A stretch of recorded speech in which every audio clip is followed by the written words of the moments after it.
Ini kan biasa politik akomodasi gitu kan. Tapi kalau diakomodasi kan jumlah kabinet juga sedikit terbatas ya. Kalau semuanya mau diakomodasi, AHY sekarang udah masuk gitu kan.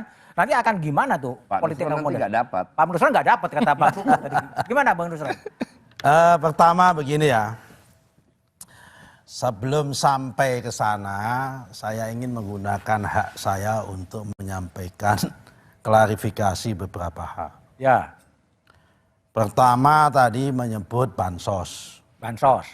Ada 495 triliun dikucurkan untuk kepentingan pemilu. Wah, itu logika yang sangat sesat dan menyesatkan. Kalau dalam bahasanya Pak Sukidi itu dolu wa andolu. Sesat dan menyesatkan. Kenapa? Karena bansos 495 triliun itu angka dana bantuan sosial untuk kepentingan subsidi selama setahun. Yang di dalamnya ada subsidi BBM, ada subsidi listrik. Kecuali kalau Pak Romi sama Pak Pipin nggak setuju ada subsidi BBM sama subsidi listrik. Dampaknya nanti BBM naik sama listrik naik. Kalau itu dikatakan takut ada kaitan sama pemilu. Karena saya yakin ada pemilu, nggak ada pemilu ya memang ada subsidi BBM dan subsidi listrik. Oke. Jangan ditarik-tarik ke sana. Kemudian ada subsidi pupuk. Yang para petani justru mengatakan harus ditambah. Karena total kebutuhan pupuk kita yang harus disubsidi berdasarkan dengan luas area lahan harusnya itu adalah 14,5 juta ton. Tapi yang mendapatkan alokasi subsidi hanya sebanyak 9 juta ton. Masih ada lag sekitar 5,5 juta ton. Ya kalau itu ada pemilu, nggak ada pemilu ya memang ada itu. Kecuali kalau Pak Pipin sama Pak Romi mengatakan tidak perlu ada subsidi pupuk, nggak apa-apa. Dampaknya nanti pupuknya naik. Nggak apa-apa. Tapi itu umumkan dulu sikap politiknya pidato sana di depan DPR bahwa P3, PKS menolak subsidi pupuk. Jangan hanya mereka-reka supaya fair. Nah itu yang kemudian ada subsidi PKH. Yang penerima KPM-nya itu ada sekitar 10 juta. KPM, keluarga penerimaan manfaat, PKH. Umumkan aja. Menolak. Menolak. Karena ada pemilu, nggak ada pemilu juga ada PKH. Sebetulnya itu.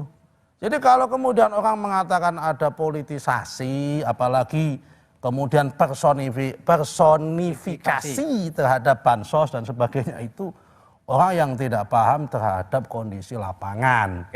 Kenapa? Karena faktanya itu kekuasaan itu terstruktur dan tersebar. Bupati lebih banyak PDIP yang banyak jadi bupati dan gubernur. Kemudian kekuasaan tersebar yang menangani ini, nangani itu juga banyak hal dan sebagainya. Ini tidak numpuk pada satu orang dalam situasi hari ini. Jika kalau menggunakan istilahnya ada hak angket terhadap penggunaan bansos, saya malah paling setuju saya. Setuju? Setuju saya.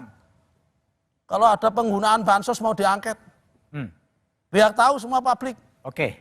Ya kan? Siapa yang selama ini menikmati kenaikan subsidi BBM itu? Siapa yang menikmati subsidi pupuk? Siapa yang menikmati subsidi listrik? Rumahnya gede-gede pada menggunakan listrik BBM subsidi supaya ketahuan semua.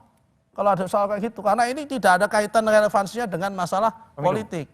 Yang disoal ini kan hanya masalah satu, subsidi mitigasi resiko pangan akibat El Nino. Yang rame-rame dipersoalkan itu. Hanya case-nya berapa kecil subsidi resiko pangan itu, mitigasi resiko pangan itu. Oke. Yang itu siapa yang tahu? Bahwa ketika ada pemilu itu tiba-tiba ada El Nino. Penentuan jadwal pemilu ini sudah 2 tahun yang lalu oleh KPU. Dan waktu itu tidak ada rencana El Nino, namanya El Nino. Akibat El Nino ini semua orang tahu. Produksi gabah kita turun 1,2 juta ton. Akibat itu akhirnya impor.